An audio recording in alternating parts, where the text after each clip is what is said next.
Hello everyone, welcome back to my channel Barsha tune. আজ আমি তাড়াতাড়ি চটজলদি কীভাবে রান্না করি তোমাদের সাথে শেয়ার করব।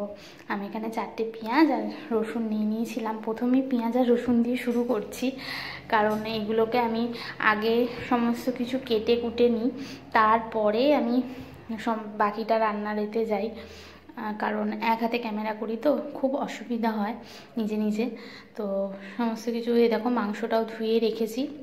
এদিকে আলু, পেঁয়াজ, এলাচ, নুন বলো, লবণ বলো, সল্ট বলো, যে যা বলো, লঙ্কা, হলুদ সমস্ত কিছু দিয়ে রেখেছি। এখানে টমেটো বাটা, রসুন বাটা, পেঁয়াজ বাটা, আদা বাটা পেস্ট করে রেখেছি।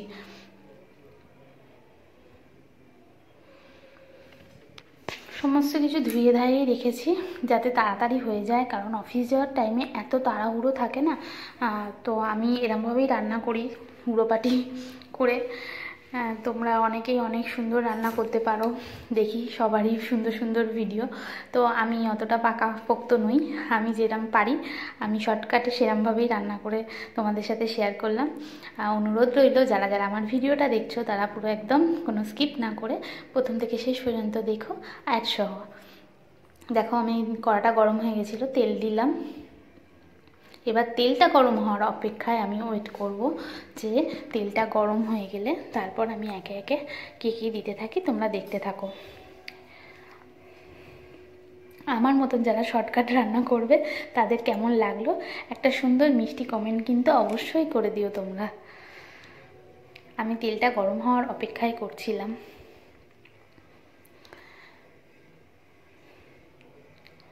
তারপর ভাবলাম আলুটা দেবো, তারপর ভাবলাম না, আর একটু তেলটা গরম হোক তারপর আলুটা দেব, নাহলে না কড়ার গায়ে না আটকে আটকে যায়, আর এই আটকে গেলে খুব অসুবিধা হয় আমার। সেই জন্য আমি তেলটাকে ভালো করে হাই করে গ্যাসের ফ্লেম জোরে করে আমি দেখছিলাম যে দেখি আজকে আটকায় কি না। এদিকে লেবু দিয়ে আমি চিকেনটাকেও ম্যারিনেট করে নিচ্ছি। ম্যারিনেট বলতে শুধু আমি লেবুটা দিয়েই মাখিয়ে রাখবো, আর এর মধ্যে কোনো মশলাপাতি দেব না, এখন দেব না। শুধু একটু তাড়াতাড়ি হয়ে যাবে, লেবুটা দিলে নরম হয়। হ্যাঁ, ভিনিগারও দেওয়া যায়, তো আমার কাছে ভিনিগার ছিল না, তো সেজন্য আমি লেবুটা দিয়েই তাড়াতাড়ি ম্যারিনেট করে নিলাম। আর লেবুর গন্ধটা আমার খুব ভালো লাগে। দেখো, এখানে তেলটা গরম হয়েই এসেছে, দেখছি ধোঁয়া বেরাচ্ছে। তো এবার আমি আলুটা খুব দূর থেকেই ছাড়লাম যাতে আমার গায়ে না ছিটকে আসে। তো আমার ভয়ে ভয়ে আমি আলুটা দূর থেকে একদম ছাড়ি, কারণ এই তেল ছিটকে আমার অনেকবার আমার হাত মুখ অনেক কিছুই পুড়ে গেছে।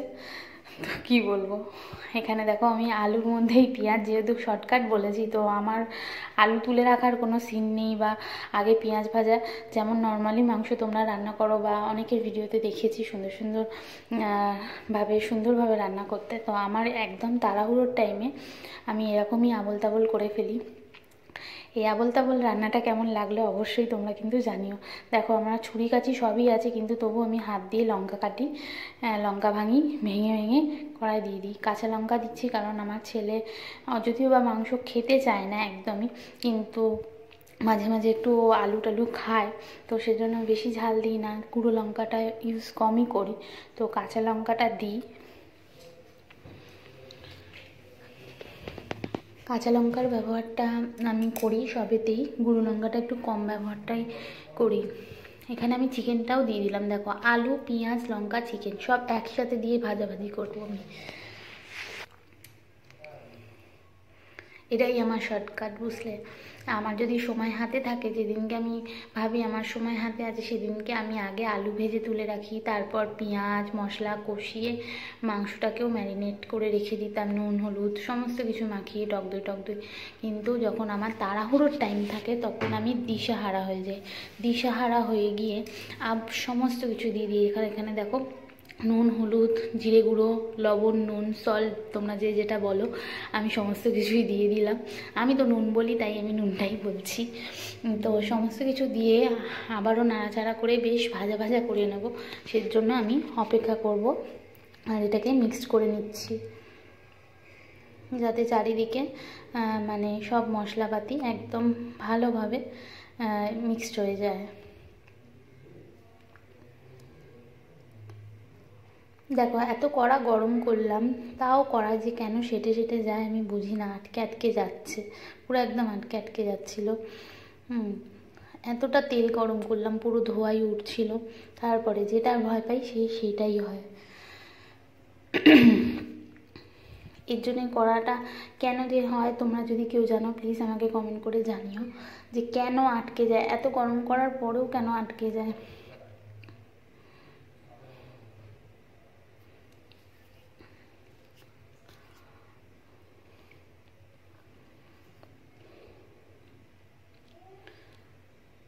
দেখো আমি ভেজে নিচ্ছি ভালো করে মাংসটা, আলু, পেঁয়াজ, টমেটো, এই টমেটোটা দিয়ে নিয়ে এখন পেস্ট দেবো না, পরে ওটা লাস্টে দেব। তো যেই উপকরণগুলোই দিয়েছি সেইগুলো আমি ভালো করে এখন ভেজে নেব। এই যে পেস্টটা বেটে রাখাটা আমি ঢেলে নিয়েছিলাম, টমেটো, আদা, রসুন, পেঁয়াজ বাটা সমস্ত পেস্ট।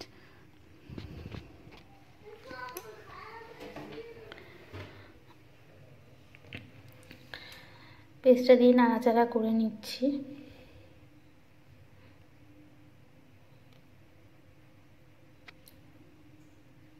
না, পেস্টটা এখনও আমি দিয়ে নাড়াচাড়া করবো না, আমি এখন আরও ভাজা ভাজা করবো, পুরো একদম তেল ছেড়ে যাবে সেরকমভাবে ভাজা ভাজা করছি। তোমরা দেখতে থাকো, পেস্টটা আমি একটু পরেই দেব।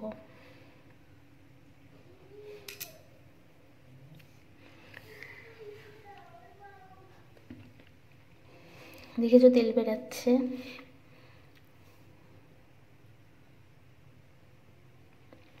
এখন আমি ভালো করেই ভাজা ভাজা করছি, আরও ভাজা ভাজা করব। এবারে আমি পেস্টটা দিয়ে দিলাম। আমি ভাবি কখন তাড়াতাড়ি ভাজা হয়ে যাবে, তাড়াতাড়ি পেস্ট দিয়ে দেবো, তাড়াতাড়ি সব কিছু করে নেবো। সেই জন্য তাড়াতাড়ি সমস্ত কিছু একসাথে দিয়ে আবারও আমি মশলাটাকে ভালো করে কষিয়ে নেব।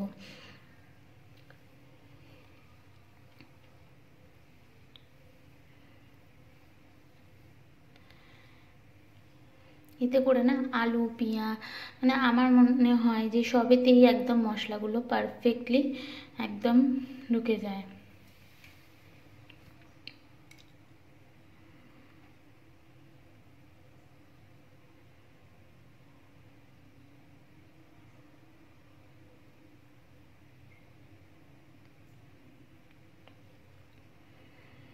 দেখো আমি ভালো করে কষাচ্ছি এখন মশলা দিয়ে,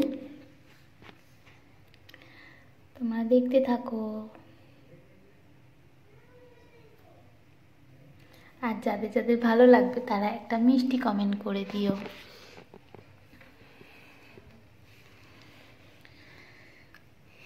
তোমরাও আমার পাশে থেকো, আমিও তোমাদের পাশে রয়েছি। দেখেছো একদম আমি এতে জল ইউজ করিনি, এক ফোঁটা জল দিইনি। আমি এরকম কষা কষা মাখা মাখাই পছন্দ করি, আমার ফ্যামিলি সবাই পছন্দ করে এরকম কষা আর মাখা মাখা। আমি এর মধ্যে এক ফোঁটা জল ইউজ করিনি। এখানে আমি ধনেপাতা বাটা আমি মিক্সারে বেটে দিয়ে দিলাম, কারণ পাতা মাতা মুখে পড়লে খুবই অস্বস্তিকর করে। এর জন্য আমি এটাকে সবসময় বেটে আমি ধনেপাতাটা বেটে দিই, তাতে করে টেস্টটাও খুব ভালো হয় আর কোনো পাতা মাতা মুখেও পড়ে না।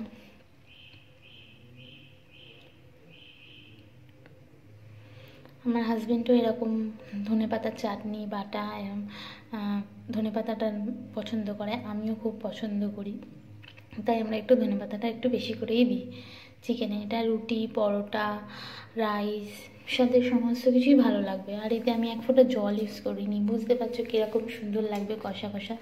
দেখেই আমার তো খুব খেতে ইচ্ছা করছিল, তো আমার খেয়েছি, খেয়ে দিই তারপরে তোমাদের সাথে ভয়েসটা দিচ্ছি।